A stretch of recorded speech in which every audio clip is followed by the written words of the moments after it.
من كان يرجو لقاء الله فإن أجل الله لآت وهو السميع العليم. Ini semuanya jelas ya. Kandungan dari surah ini yang pertama, terdapat pentingnya waktu di sisi Allah.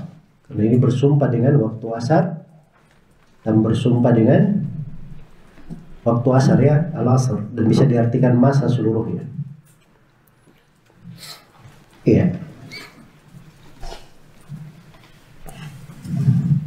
Dan ini juga mengingatkan kita untuk selalu menggunakan waktu itu dengan baik dan mengambil pelajaran dari berlalunya malam dan siang. Iya.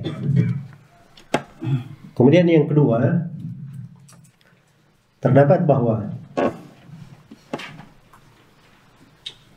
manusia itu berada dalam kerugian. Ini sama dengan surah apa kemarin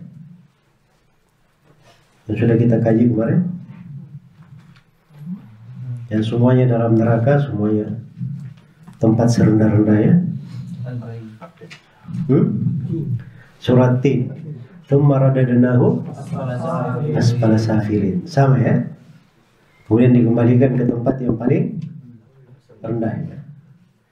Jadi akan bermuara ke sana nanti, dalam kerugian, dalam neraka, kondisi yang paling buruk. Kecuali, nah ini yang diperkecualikan. Ini uslub luar biasa ya. Iya. Baik. Jadi ini kalau di pembahasan menunjukkan dua pembahasan sekaligus. Ada namanya sebab-sebab kerugian. Dan yang kedua ada namanya sebab-sebab yang menyelamatkan dari kerugian. Yang menyelamatkan dari kerugian di sini ada berapa? Ada 4. Berarti kebalikannya itu sebab kerugian. Atau yang keluar dari itu semuanya adalah apa? Semuanya adalah merugi. Itu globalnya seperti itu. Walaupun kalau dibahas secara mendetail, itu ada ayat-ayat ya penjelasan orang-orang tertentu yang dikatakan merugi. Iya. Dan ini 4 masalah, ini wajib dipelajari. Sebab ini yang menyelamatkan manusia dari apa? Kerugian. Nah, 4 masalah ini terkandung di dalamnya 4 hal. Yang pertama, al-ilm, mempelajari tentang ilmu.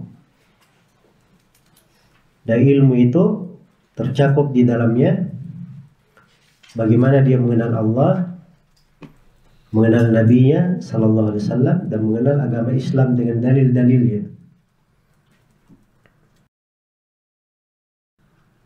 Itulah ilmu. Dan itulah yang disebut keimanan. Illal ladzina amanu. Jadi terkandung dalamnya mengenal Allah, mengenal Nabi-Nya, dan mengenal agama Islam dengan apa? Dengan dalil-dalilnya. Kemudian yang kedua, amalan salih.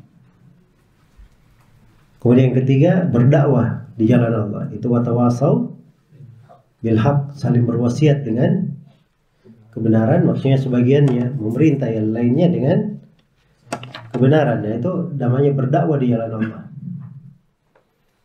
Kita harus pelajari itu, bagaimana mendakwakan agama di jalan Allah.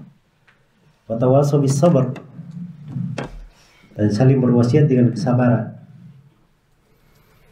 Ya memang itu perlu ya, apalagi di masa sekarang.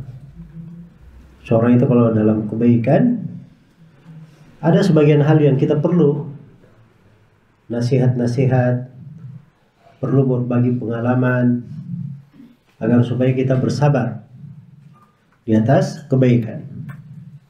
Jadi ini 4 masalah perlu dipelajari, wajib dipelajari. Ilmu, amalan, dakwah, dan bersabar di atas gangguan pada dakwah, pada hal tersebut. Baik. Kemudian terdapat bahwa siapa yang menyempurnakan 4 sifat ini pada dirinya, maka itu dia telah mencapai puncak kesempurnaan. Ya. puncak kesempurnaan. Karena kesempurnaan itu dua ya. Ada dia menyempurnakan dirinya, satu. Kemudian yang kedua dia menyempurnakan orang lain.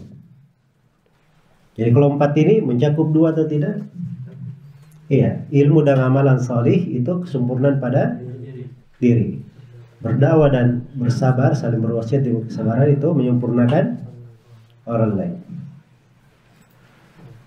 Ya, dalam 4 hal ini itu adalah metodologi sempurna di dalam menegakkan sebuah masyarakat Islami. Jadi kalau ingin tegaknya sebuah masyarakat Islami, ini 4 hal.